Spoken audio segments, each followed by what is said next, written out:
రాష్ట్ర అవతరణ దశాబ్ది ఉత్సవాల్లో భాగంగా నేడు రాష్ట్ర వ్యాప్తంగా తెలంగాణ విద్యుత్ రంగ విజయోత్సవాలను నిర్వహించనున్నారు. ఇప్పటికే అన్ని సబ్స్టేషన్లు విద్యుత్ కార్యాలయాలను అందంగా ముస్తాబు చేశారు. సబ్స్టేషన్ల దగ్గర ప్రజలు రైతులతో కలిసి ప్రత్యేక కార్యక్రమాలను నిర్వహించనున్నారు. తెలంగాణ ప్రభుత్వం విద్యుత్ కష్టాలను ఏ విధంగా అధిగమించిందో రైతులకు వివరించనున్నారు. దీనిపై మరింత సమాచారం మా ప్రతినిధి రాజు అందిస్తాడు. రాజు, చెప్పండి.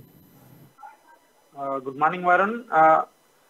తెలంగాణ రాష్ట్ర ప్రభుత్వం ప్రతిష్టాత్మకంగా నిర్వహిస్తున్న తెలంగాణ దశాబ్ది ఉత్సవాలు ఈ రోజు 4వ రోజుకు చేరుకున్నాయి. ఈ రోజు 4వ రోజు అయిన ఈ రోజు విజయోత్సవాలను అయితే నిర్వహిస్తా ఉన్నారు. అంటే ఉమ్మడి రాష్ట్రంలో తెలంగాణ ప్రాంతం కానీ రాష్ట్ర ప్రజలు కానీ ఏ విధంగా లో వోల్టేజ్ సమస్యతో పవర్ హాలిడేస్ తో ఏ విధంగా నష్టపోయారు, తెలంగాణ వచ్చిన తర్వాత సీఎం కేసీఆర్ సారథ్యంలో తీసుకొచ్చిన సంస్కరణల వల్ల విద్యుత్ రంగంలో ఏ విధంగా రాష్ట్రం ముందంజలో ఉంది, దేశంలోనే అగ్రగామిగా ఉంది అనే దానిపై అయితే ఈ రోజు విద్యుత్ వేడుకలు అయితే నిర్వహిస్తా ఉన్నారు.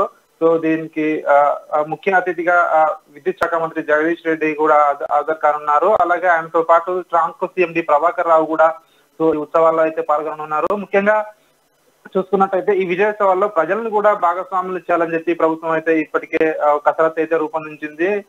నియోజకవర్గాల వారీగా వీటిని రూపొందించే కార్యక్రమాన్ని ఇప్పటికే సిద్ధం చేశారు. నియోజకవర్గ స్థాయిలో రైతులు, వినియోగదారులు, విద్యుత్ ఉద్యోగులు, ప్రజాప్రతినిధులతో ఈ సమావేశం అయితే నిర్వహిస్తా ఉన్నారు. తెలంగాణ రాష్ట్రంలో విద్యుత్ రంగంలో సాధించిన గుణాత్మకమైన మార్పులను ఈ సభలో ప్రజలకు వివరించే అవకాశం అయితే ఉంది. అలాగే ఈ రోజు సింగరేణి సంబరాలు కూడా ఇదే రోజు కూడా జరుగుతా ఉన్నాయి. ఇప్పటికే అయితే అన్ని సబ్ స్టేషన్లు, విద్యుత్ కార్యాలయాలను అయితే అందంగా ముస్తాబు చేశారు. సబ్ స్టేషన్ల వద్ద ప్రజలు, రైతులతో కలిసి ప్రత్యేకంగా కార్యక్రమాలు నిర్వహించడానికి అయితే అన్ని అయితే రాష్ట్ర అధికారులు అయితే సిద్ధం చేశారు. రాష్ట్ర విద్యుత్ కష్టాలను ఏ విధంగా అధిగమించింది, సో విద్యుత్ రంగ విజయాలను సో ఒక్కొక్కటిగా వివరించే అవకాశం అయితే ఉంది. దీనికి సంబంధించి రాష్ట్ర వ్యాప్తంగా పెద్ద పెద్ద ఫ్లెక్సీలు, హోర్డింగ్లు అయితే ఏర్పాటు చేశారు. విద్యుత్ శాఖ అధికారులు, సిబ్బంది, సో మంత్రులు, ఎమ్మెల్యేలు, స్థానిక ప్రజాప్రతినిధులు ఈ కార్యక్రమంలో పాల్గొనే అవకాశం ఉంది.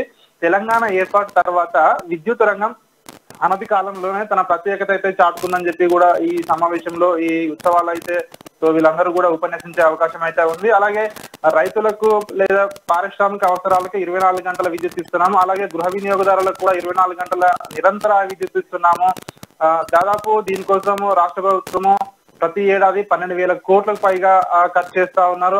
అదే విధంగా విద్యుత్ రంగంలో మౌలిక సౌకర్యాల కల్పన కోసం రాష్ట్ర ప్రభుత్వం 75,000 కోట్లు కూడా ఖర్చు చేసింది.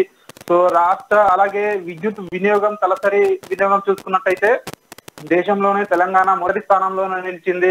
సో ఇవన్నిటికీ కూడా సీఎం కేసీఆర్ దార్శనికత వల్లే, ఆయన తీసుకొచ్చిన సంస్కరణల వల్లే సాధ్యమైందని చెప్పి కూడా సో ఇప్పటికే సో మంత్రి అదే విధంగా అధికారులు అయితే చెప్తా ఉన్నారు. సో వీటన్నిటిని సో ఈ కార్యక్రమాల్లో అయితే మరోసారి అయితే పునరుద్ఘాటించే అవకాశం అయితే ఉంది వారు. రాజు.